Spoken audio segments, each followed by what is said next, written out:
The Corps of Engineers. Engineers must be oriented and adapted to a multitude of tasks. The Army Corps of Engineers is raising the dam by 8 meters. U.S. Army Corps of Engineers.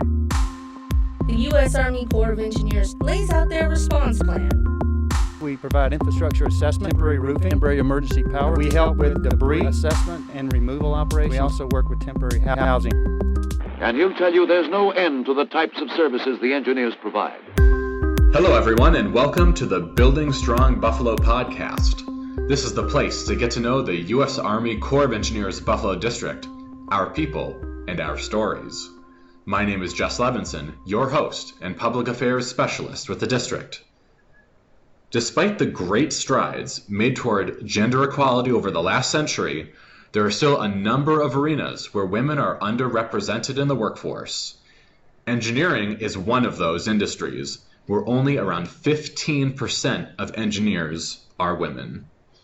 Today's guests are Colleen O'Connell, Gerlyn Hinds, Madeleine Dewey, and Akirah Matthews, all female civil engineers with the Buffalo District. I'm really excited to learn more about who they are as people and engineers, so let's jump right into it.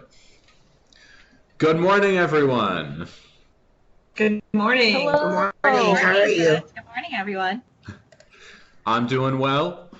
It's been a number of months since I've seen most of you, and I'm really glad to see you again, even if it's just through the magic of technology. And it's the kind of magic that it doesn't always work when you first cast the spell. It sometimes needs a few tries, as we've noticed before we started. So we're going to do a round of icebreakers, so our listeners will be able to recognize your voice, and so you all can loosen up before we, get into the real questions here. So I'm going to start with Colleen.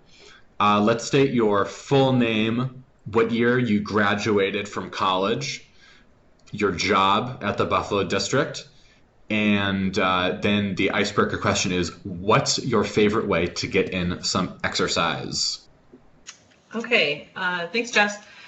My name is Colleen O'Connell, and I graduated from University of Buffalo in 2003. And I started with the Corps in 2008, and I'm a coastal engineer with some hydraulic engineering experience. And my favorite exercise is walking outside. Very nice. I love a good walk. Clears the mind. All right, so Gerlyn, we're going to do same thing, name, grad year, your job, and then your icebreaker is, what is your most used emoji?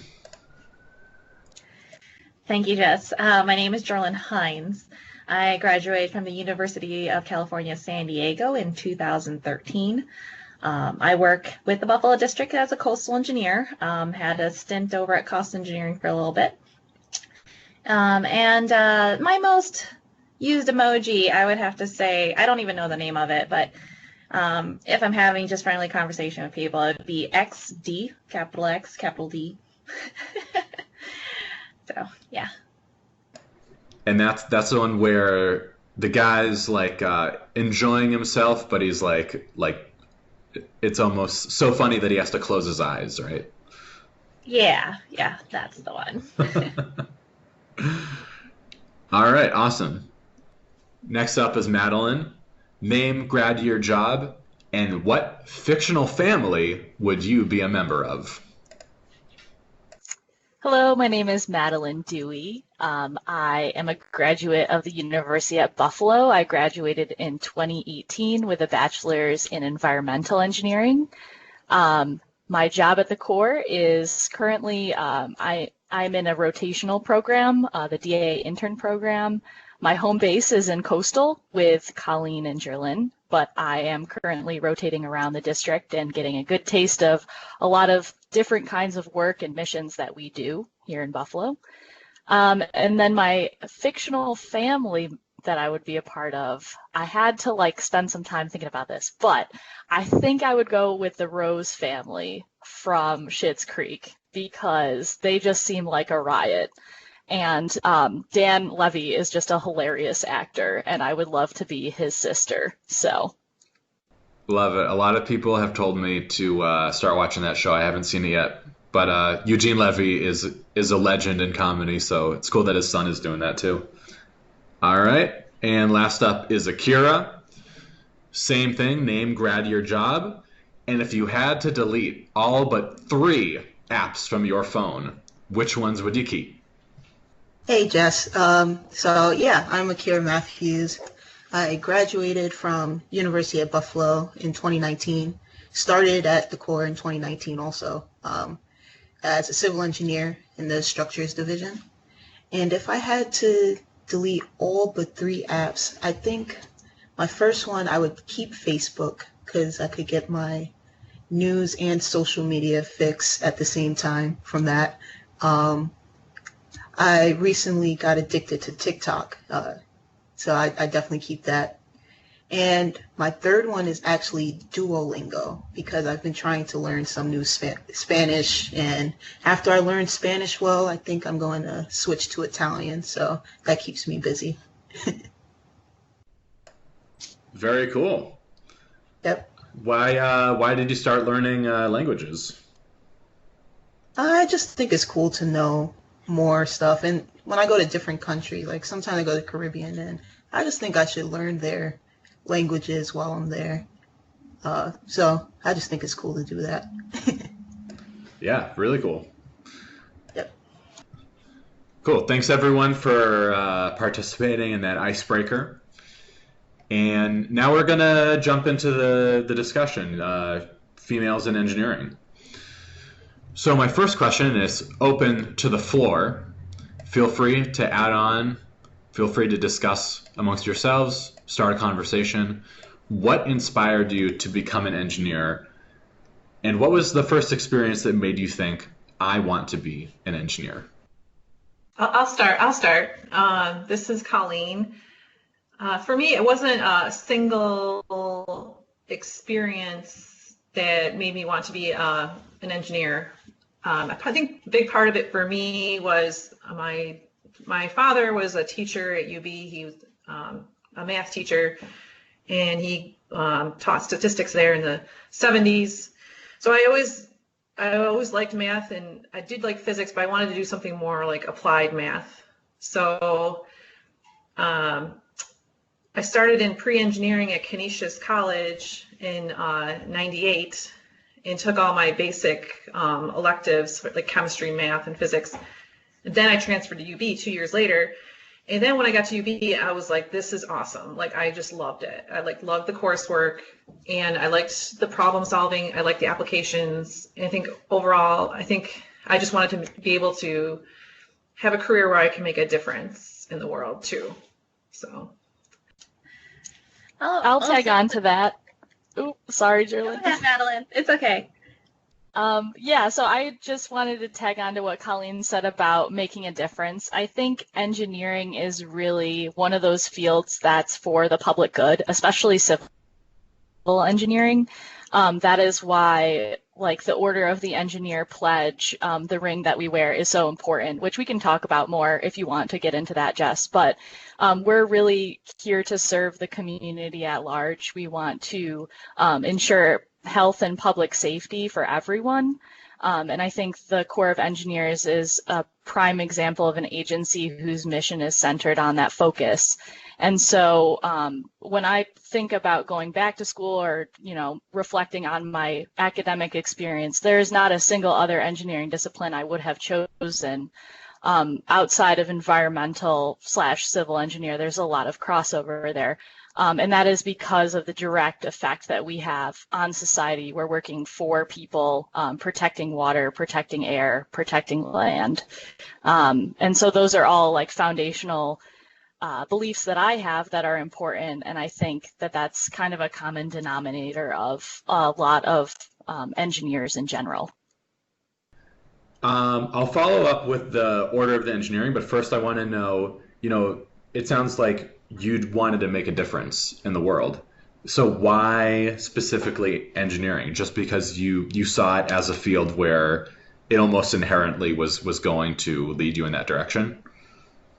Yeah, I think getting back to the applied part that Colleen was talking about, engineering is so cross-disciplinary. It can be very nitty-gritty down to the strict calculation that we complete, but it also is holistic. So we have to look at systems at large. We have to look at how people interface with their built environment.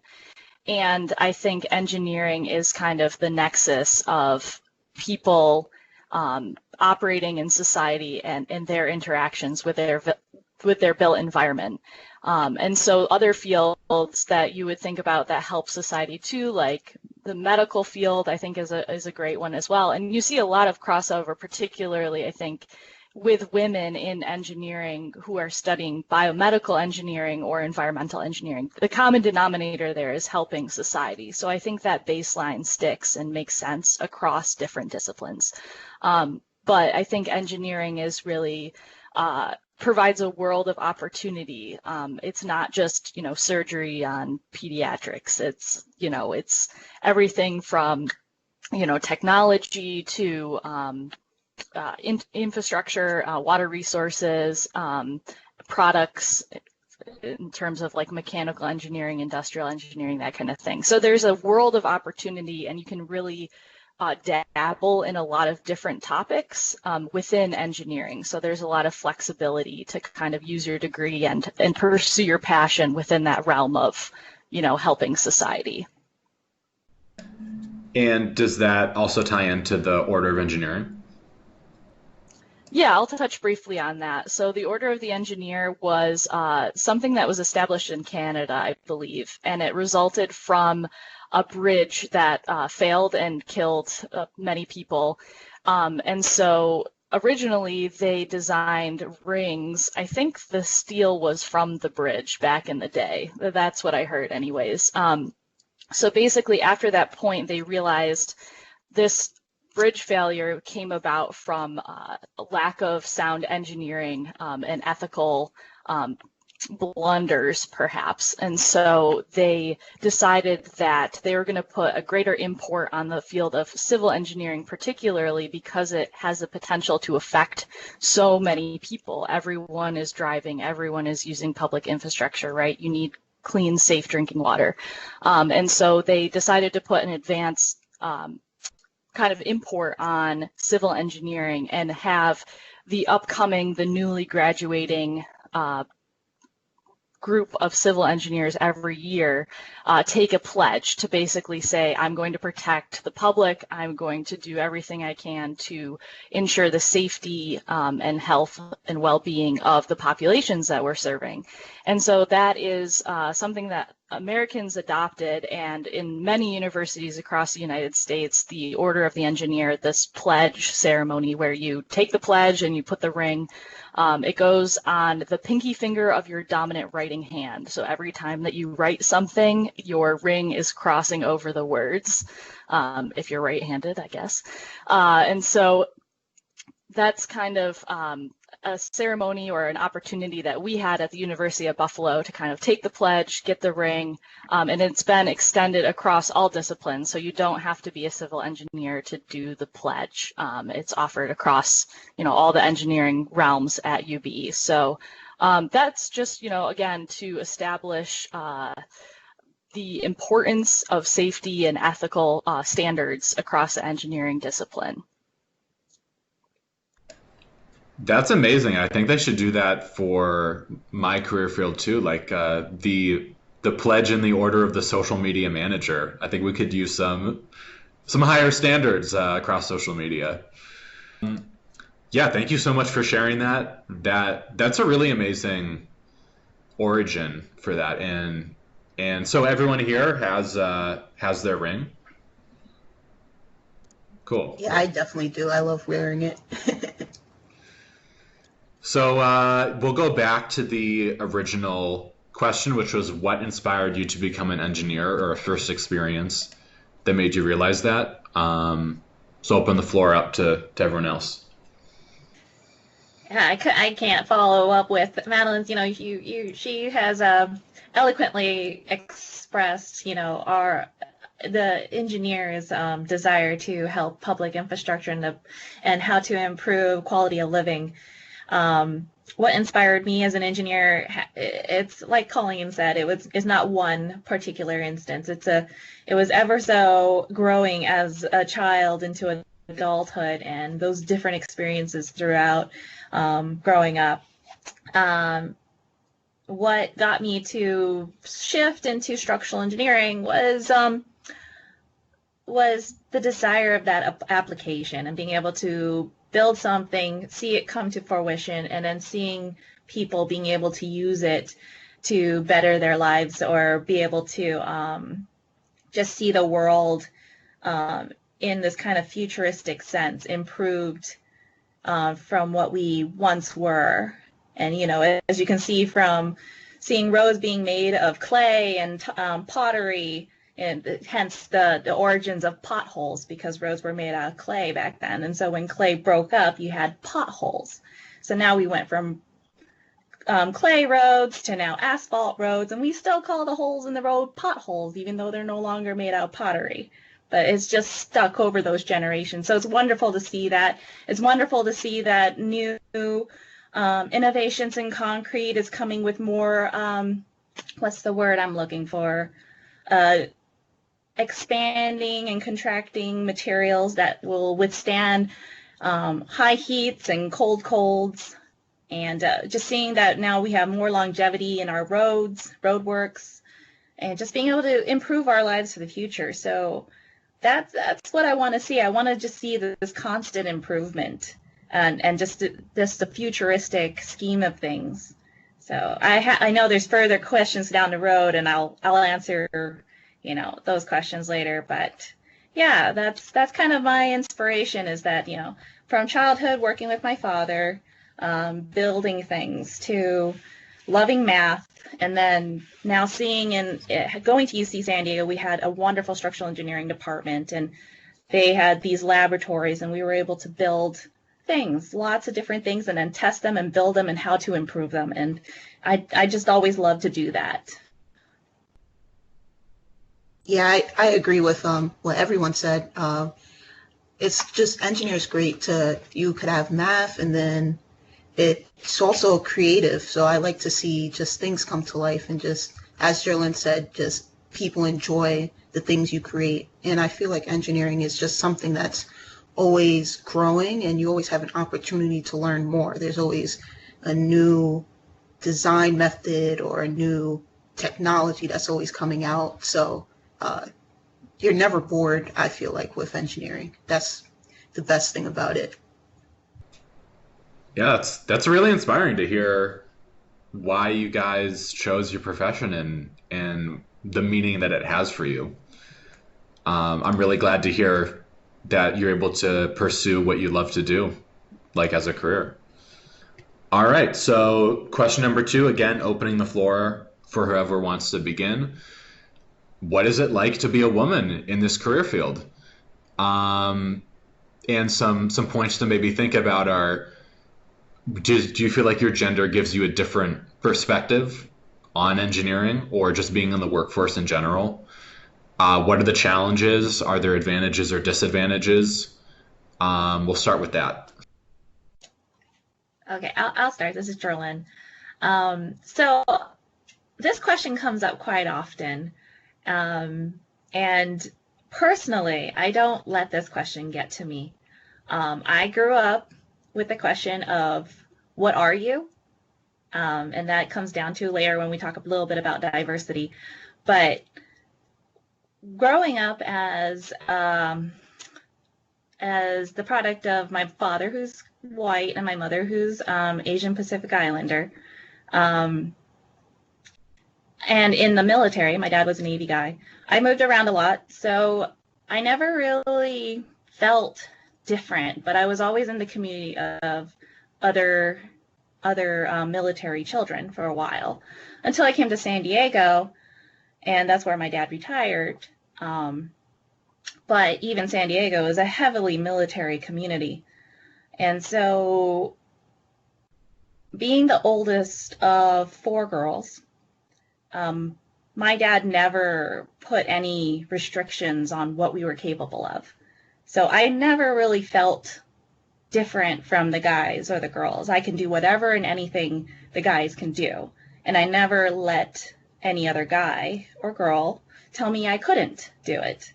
You know, so I don't know if it's an advantage or a disadvantage, but I knew that if I worked hard, studied, and be persistent at what I wanted to do, I can achieve it.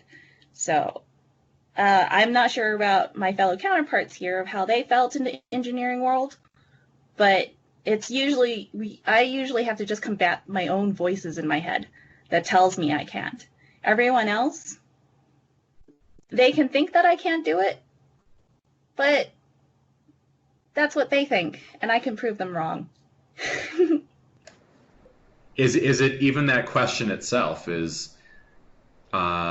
What is it like being a woman in engineering? Do you feel like that in and of itself is kind of separating women and men in the field? Like, do you think that question should even be asked?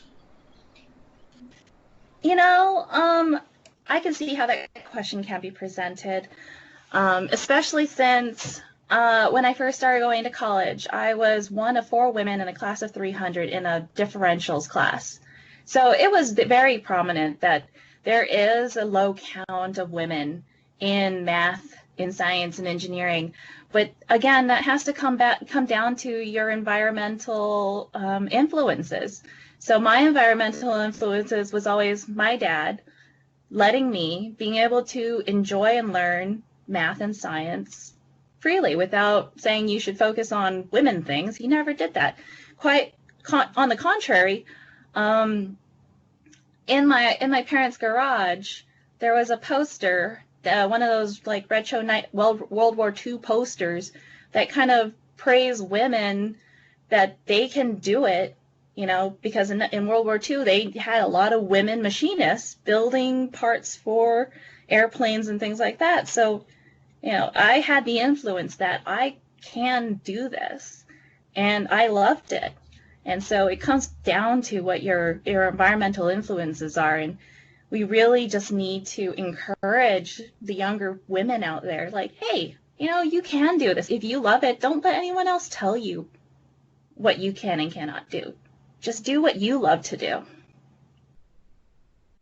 Yeah, I'd like to add to that what Gerlyn is saying, and yeah, I'd encourage other young women engineers that, you know, don't be hesitant. You know, if you work hard, and it's, you know, you can really achieve a lot. And I do think that there's still an imbalance of the amount of women in engineering compared to men. Like similar to what Gerlyn said, my graduating class was less than 5% women for civil. And, you know, I think we just have to keep pushing. One of the things I wanted to mention is I think through my internships and previous work experience before the Corps and with the Corps, there needs to be more women engineers in leadership roles. There is a huge lack of that. So I just wanted to bring that up. Yeah, I would like to pick up that topic and run with it.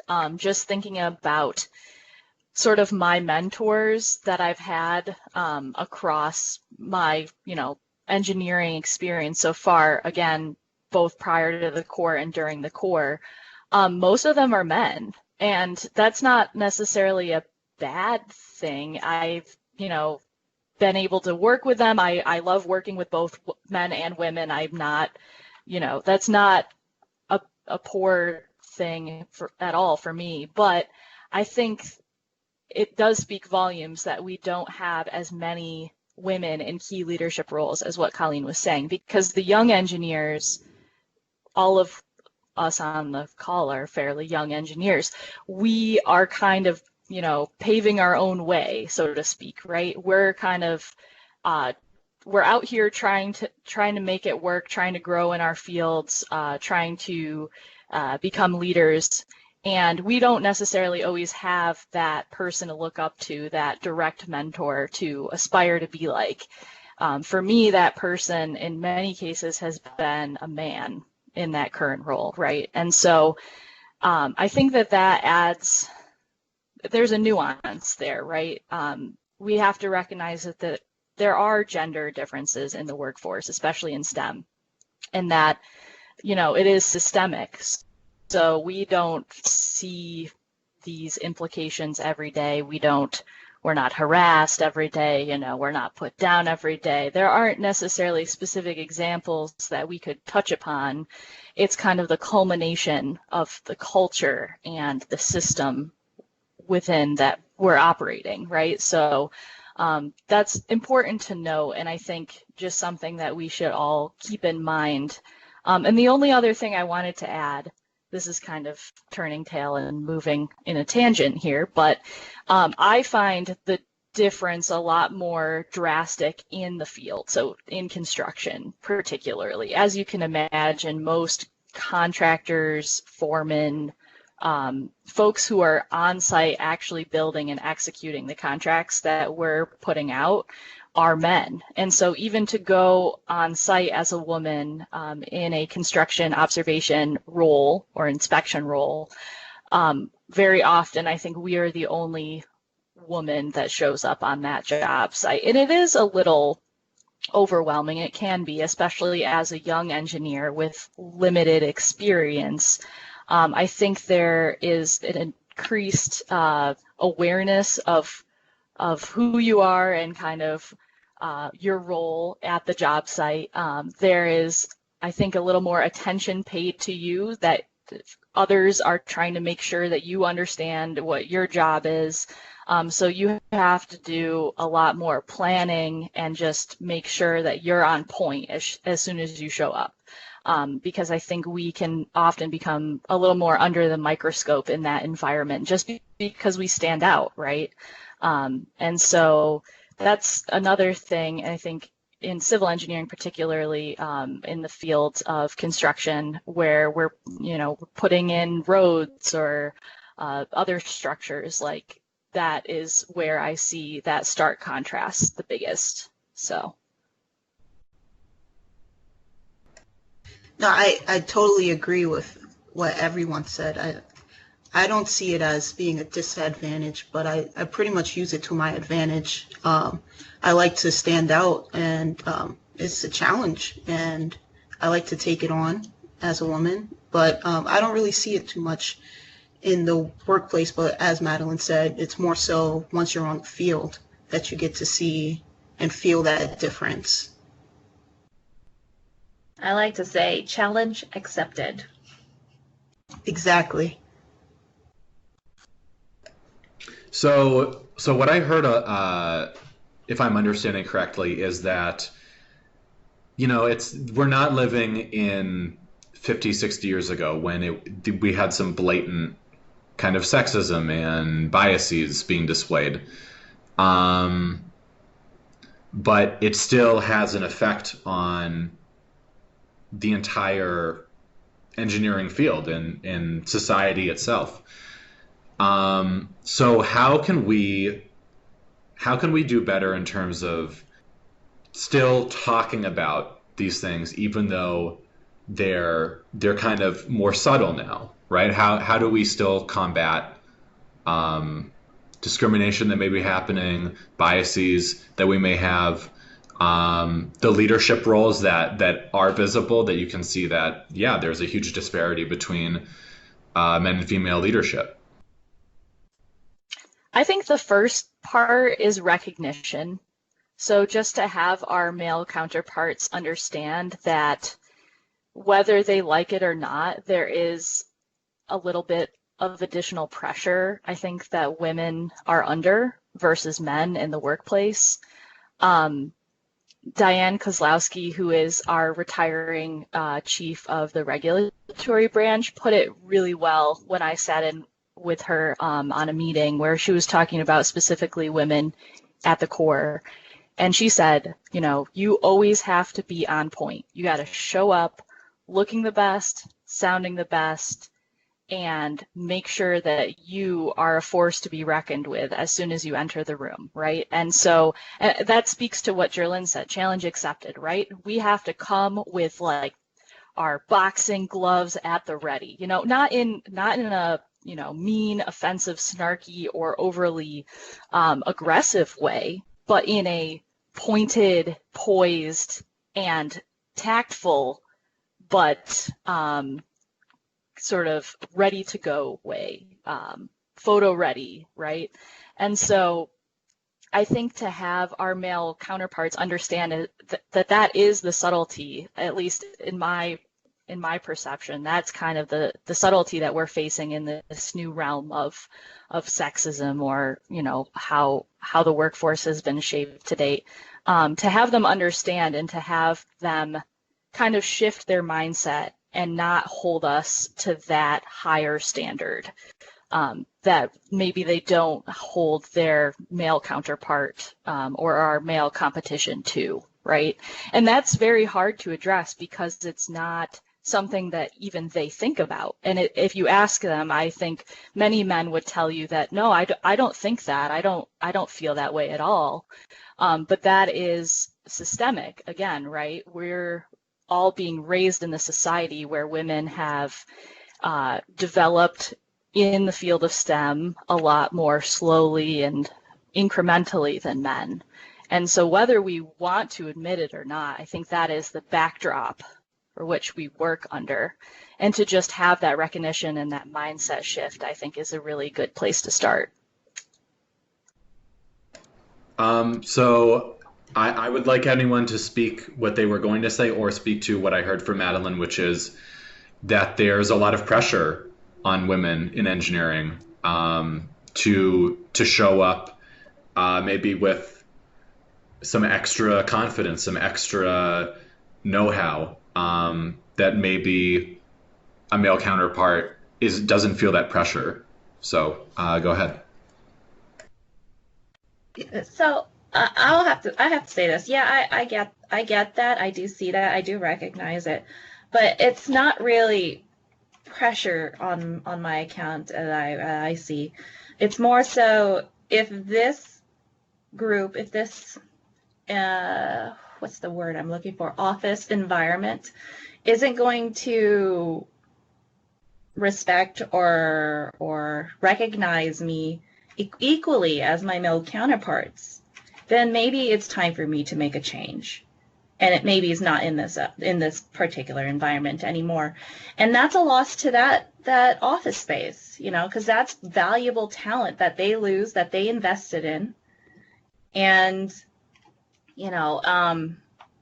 and we are in a progressive society. There are more places recognizing women as equal counterparts, as a force to be reckoned with.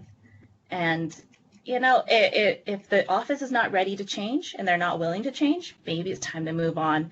And I'm not pressured by any of that because I've adapted to moving around every 3 years. So, picking up and moving on and seeking change is nothing new to me. So if this office isn't willing to change, I'll make my own changes and take it elsewhere where someone else who's willing to recognize me, willing to be progressive, and accept that. Yeah, I would like to add to that what Madeleine was saying about the first step is recognition, which I think is important. I think maybe it's just human nature to kind of get stuck in a certain way of doing things or thinking about things, and then kind of not moving past it. And I think the second part is changing the mindset from like a fixed mindset to a growth mindset, and just really, recognizing that women can are good engineers and can contribute a lot to a project and get things done efficiently. I do think there has to be a shift in the mindset and in the culture. And I'm not certain exactly how you do that, but I think I've been with the Corps almost 13 years, and I think things have gotten a little. So I have seen improvement, but I think it's it starts in the workplace. I also wanted to build on that. I feel like there does need to be change in a leadership role, but also I felt somewhere between middle school and high school, there's a switch where people believe boys are better at math and women are better at writing. And I started to see less girls that wanted to be in STEM fields. So I feel like we need to also focus on younger generation and having them believe that math is fun. Because, I mean, nowadays people say, I'm not good at math. But if you said the same thing, I'm not good at reading, people would look at you funny, you know? So you have to just make sure that younger people are getting that education and just, you know, building up younger girls to know that math is cool, math is fun, and just seeing where it goes from there. Yeah, I like that, Akirah. You know, it's important to always look at the next generation coming up and get them ready for the challenges of what lies ahead, and to get inspired. So, Akirah and Gerlyn, I am going to focus some stuff on you now, because you are female engineers as well as people of color. And I would like you each to explain first what that background means, like your ancestral background. So I'm African American, so my whole family is, as far as I could go back, have been in the United States. Most of my family, going back to my great-grandmother, I know, have been in New York or have migrated from Virginia and North Carolina, places like that. So, yep. Yeah, as I had mentioned earlier, my father is white, my mother is Pacific Islander. As to their ancestry and specifics, I don't know too much more than my mom grew up in the Philippines and my dad grew up in Minnesota. And that's my background. And so the follow-up question is, what does that mean to you? What does it impact you as an engineer? And something that I know about Akirah is that you participated in something called the Lewis Stokes Alliances for Minority Participation in college, as well as the National Society of Black Engineers. So I'm really curious about those experiences, those groups, and I don't know, Gerlyn, if you have done similar things, but if you want to speak to that. Yeah, so I would say being a woman in engineering is a challenge on its own, but then also being a woman of color is just another obstacle that you need to go over. And I feel like I feel that more than being a woman is my color in engineering. And as far as the other one, so the Lewis Stokes Alliance for Minority, we just call it LSAMP. And the other one is NSBE, so that's what I will refer to them as. And for LSAMP, that's a group started within the University of Buffalo, and their goal is to help diversify the STEM workforce. And they've helped me. I owe a lot to them. I mean, my first internship was through their summer program, where they gave you a stipend for doing an internship for 10 weeks, and you work along a mentor for the 10 weeks, and you do a research proposal, and then you go to research conferences and you present your research. And along the 10 weeks, you're working on your research, but they're also helping you build up your resumes, how to look in the workforce, how to look in the workforce, and just how to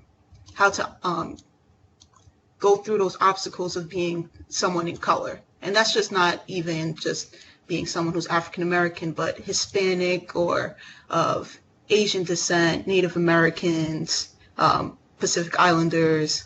So I owe a lot to them. And as far as NSBE, that's a National Society of Black Engineers. I actually got this job through a NSBE conference. So it's just helping people, more so focusing on people of African and African American descent. And I was actually on the e-board for NSBE while I was in school. And with that, I was able to meet a lot of Black community members in Buffalo, or even just African American engineers, and it helped me relate. And also just talking to students throughout, in the University at Buffalo, I got to feel a sense of community, because when you're a Black engineer in engineering, I believe I was one of 3 Black women in civil engineering when I graduated.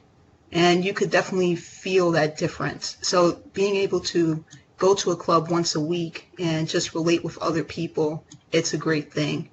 And I've definitely felt it before. I actually have an example where I was part of a group chat, and I don't think they knew I was in the group chat, but it was for one of my steel design classes. And I was in a group with another white male, and we had presented our research, and then someone went in the group chat and had said to him, "Wow, you did really good. I'm sure you did all the work." And I was like, "Well, what did you mean by that?" And they just say like small subliminal things like that make you feel a certain type of way. So yeah, that's just my experience being a woman of color in engineering. Yeah, thank you for sharing that. Yeah, as for me, I wasn't in any part of minority group. I joined the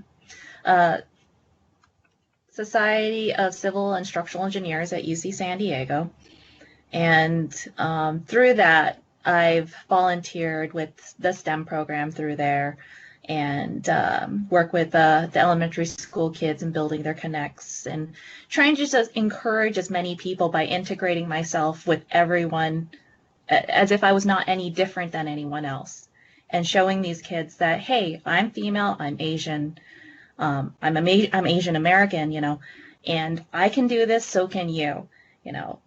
Everyone here is no different than any other, and you can achieve just as well as they can. Don't let the voices in your head tell you otherwise. Don't let other people and what they say and how they say it tell you otherwise, because you can do this. And I can see the need for those other groups to fit in. I'm just so used to never really fitting in. And so I don't let those voices tell me that I can't do it, because I know I can, and regardless of what anyone else says. It's just up to me whether or not I let those voices get to me. So that's what I would encourage the younger group, the younger women in the engineering field, or anyone even considering engineering. Just give it a try. Just give it a try, because even if you fail, there's something you can learn from that. There's always something you can learn. You can't learn by achievements, because if you got it right, you don't know how you can do it any better because it was done right. But if you failed, you know how to improve. You can learn from that.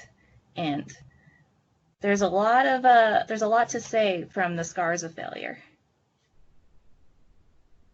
I wanted to jump in quickly, Jess, about women of color in engineering and diversity. I really, from experience, really enjoy working with people from different backgrounds. It really adds to the quality of your workday, your overall experience working on projects.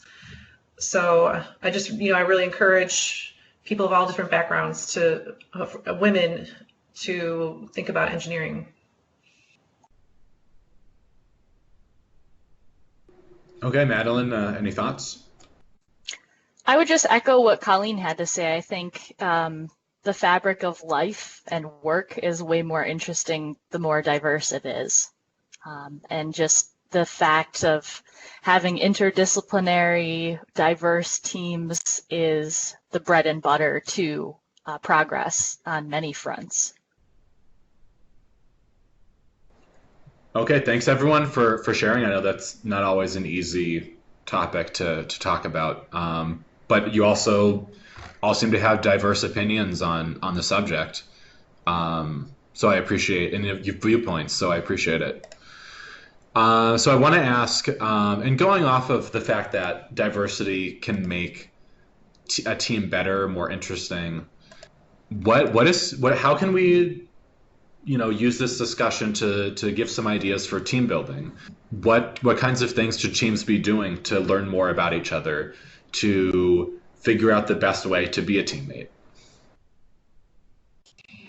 Well, I would probably go with something around food, like a potluck. That would be my first thing, and everyone gets to know each other. So that would be kind of a fun way to get to know people and working on the project. Food and drinks are always the way to people's hearts. I think a good happy hour helps grease the wheels of productivity very, very well, and that's challenging given the pandemic environment we're all living in right now. I would also just add empathy, making sure you're coming at a conversation, being able to put yourself in that person's shoes. So whether they're a woman, whether they're young, whether they're a person of color, right? So to just be kind, be empathetic, give each other a little bit of breathing room, vocalize your support. I think that's really important. I don't think that we tell each other, give each other, I guess, constructive criticism, but also very kind accolades and feedback in that way, as much as we should, right? So just being a good communicator, I think, is really key, and being able to put yourself in the other person's shoes. I agree with what Colleen and Madeleine said. I think a lot of events in the workforce, like whether it's just holidays or just having potlucks here and there, it's good to see people from a different background bring different types of food, and then it's definitely a conversation starter. So yeah, I definitely agree with what everyone said. Yeah, I concur. Food is huge. Moving out to Buffalo from San Diego, I have to say, that 30 pounds was delicious. Putting on that 30 pounds. But yes, just kind of be considerate and empathize. I echo Madeleine, everyone's going through something. You don't know what it is they're going through, but they are going through something, whether it be those personal voices in their head that tell them they can't do it, or something regarding their family or some close relationship. They're always going through something, and just encourage them to be able to get the job done and fulfilled and be proud of, something to be proud of. And so just got to remember that when you're conversing with people. That was really great. I want to go to these team building things that you guys have ideas for. It sounds like a great time. So that pretty much concludes what I wanted to hit. I want to open the floor. Is there anything else you want to add? Is there anything else you want listeners to take away from this conversation? So, as a female engineer, the one thing I could relate on is that you are your own stone wall. You're the only one that's stopping you from being able to achieve engineering goals, or whether it be a bioengineering, structural engineering, civil engineering, environmental. You yourself are the only thing that's stopping you. If there's a roadblock in front of you, either you go around it, find a way around it, or you give up. And if you give up, that's kind of sad, because you didn't give it your all at that point, or at least you tried to. But at the end of the day, no one else can stop you. No one else can tell you you can't. You can, and there's always a way to it, whether it be trying to find the funds. There's always funds somewhere. Whether it takes a long road or a short road, there's always a way to get there. And I'm open to being accessible later down the road if you want to just talk with me about my journey, because my journey was long. I started college in 2014 and graduated in 2013. Not 2014. I started college in 2004 and graduated in 2013. And there's a story behind that in itself that could take a much longer podcast. But, you know, money is not the reason to stop you. Other people's not the reason to stop you. Your parents are not going to be the reason to stop you. You are the only reason that can stop you from you being able to achieve it. So go forth and do good and be kind. I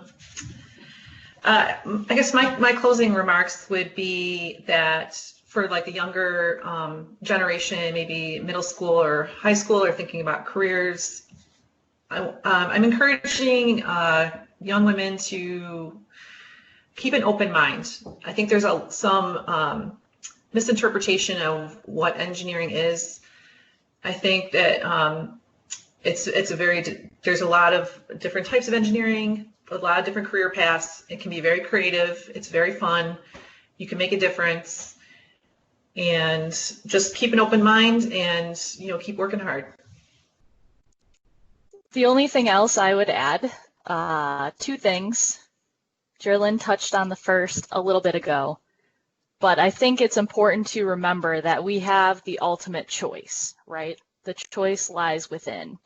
And whether that choice is to fight the good fight where you are and to overcome those subtleties and nuances in the system and navigate and find new mentors and bushwhack your own way at times, right? If you don't have your female counterpart to look up to, whether it's doing that or it's saying, I'm not supported here. It's time to make a decision to go and turn and pivot and go do something else.